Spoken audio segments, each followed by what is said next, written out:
ያም ሆኖ ቴሌቪዥን አንድ በሌላ መንገድ ነው ላይ ምንም የሚያመጣው ተጽዕኖ ስለሌለ ተስፋ ነበር ብዙም ከዛ በላይ ተስፋ ሊያደርጉበት የፈለጉት ጉዳይ አይደለም። አንዳንዴ ኢትዮጵያ እያሉ ሊያወሩ ስለሚፈልጉ ከጦርነት ውስጥ ኦልተርኔቲቭ ናሬቲቭ መፍጠር ስለሚፈልጉ እንዳት ቴሌቪዥን አይነት ተቋማት ቢቀጥሉ ጥሩ ነው። ኢቢኤስ አይነት ቴሌቪዥን ቢቀጥሉ ጥሩ ነው። ማስቡን ይዘላቸዋል ነው ሰማው። አሁን ግን የሰሩት ስህተት ምንድን ነው? ቴዲ አፍሮን የጋዜጣዊ መግለጫ እንዲሰጥ ለህዝብ ሊያቀርቡ ወሰኑ። ስህተት ነው። በምስክና ለዚህ ልጅ ከበሬ መስጠት አይገባም። ይሄ ልጅ ወደ ህዝብ ማድረስ አይገባም። ምክንያቱም ህዝብን ያስነሳባቸዋል። ምክንያቱም አንገቱን የደፋውን ህዝብ የሞራል ስንቅ ይሰጠዋል፣ ያበረታዋል፣ ለትግል ያነሳሰዋል። በምንም መንገድ ይሄ ደግሞ በብልጽግና ዘንድ የሚፈለግ አይደለም። እንግዲህ ይሄ ልጅ የምርጫ መግለጫ እንቅስቃሴ አይደለም ማለት ነው። የሰራውን ስራ ኮመርሻላይዝ ያደርግ አልበሙን በተመለከተ ጋዜጣዊ መግለጫ ነው የሚሰጠው። ሌላ ምንም ተአምር የሚፈጥረው ነገር የለም። ግን ለብልጽግና የመረጋጋትን አይፈጥርለትም። ምን እያደረገ እንዳለ ስለሚያውቅ፣ ሀገር ላይ ምን አይነት ጉዳት እያደረሰ እንዳለ ስለሚያውቅ፣ ስለሚገነዘብ ነው ይሄንን የሚያደርገው። ከብልጽግና የምንጠብቀው በግልጽ እንግዲህ ታስቀምጧል። ብልጽግና በርካታ ታዋቂ ግለሰቦችን እያደነ የሚገልበት ምዕራፍ ነበር። ረስታችሁት እንዳይሆን አድማጭ ተመልካቾች እንዳትረሱ። ብልጽግና በርካቶችን ገድሏል፣ በርካቶችን አስወግዷል።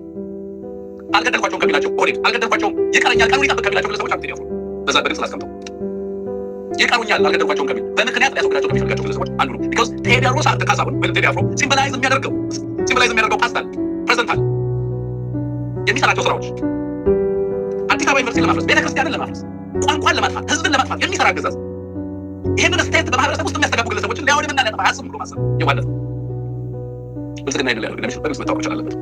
መከልከል ማፈን ብቻ አይደለም ማለት የት ድረስ ሊሄድ እንደሚችል ማሰብ በጣም የተገባ ነው የሚለውን ነገር በዚህ አጋጣሚ ላነሳ ነው። በግልጽ አንተ እንዳልከው የስ ሀሳብን በግልጽ የመግለጽ ምናምን የሚዲያ ነጻ ፕሬስ ፍሪደም ምናምን አንተ እንዳልከው እንደዚህ ነገሮች በዚህ አሁን በክልከላ ውስጥ ይህንን ልናሰብ እንችላለን። የብልጽግና ጠብ ግን ከሚዲያው ጋር ወይም ከፕሬስ ህግና ምናምን ጋር የተያያዘ ብቻ አይደለም። ጸቡ ሲምቦሊክ ነው። ጸቡ ከትርክት ጋር ነው። ጸቡ ከትላንትናዋ የኢትዮጵያ ፓስት ጋር ነው። ጸቡ ከነገዋ የኢትዮጵያ መጪው ዘመን ጋር ነው። ጸቡ ዛሬ ከኢትዮጵያ ህዝብና ሴት ከኢትዮጵያ ታሪክ ጋር ነው።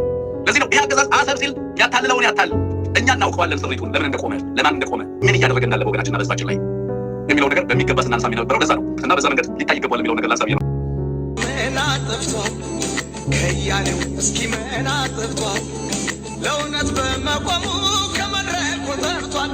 ወይኔ ብትገር እንደ ፋራው ጀግና ማሸርገድን ጠርቷል። አመነበት ሰጥ አርቲስቱ አሁን ምን አጥፍቷል ከያኔው እስኪ ምን አጥፍቷል ለእውነት በመቆሙ ከመድረኩ ጠርቷል። ወይኔ ብትገር እንደ ፋራው ጀግና ማሸርገድን ጠርቷል። አመነበት ሰጥ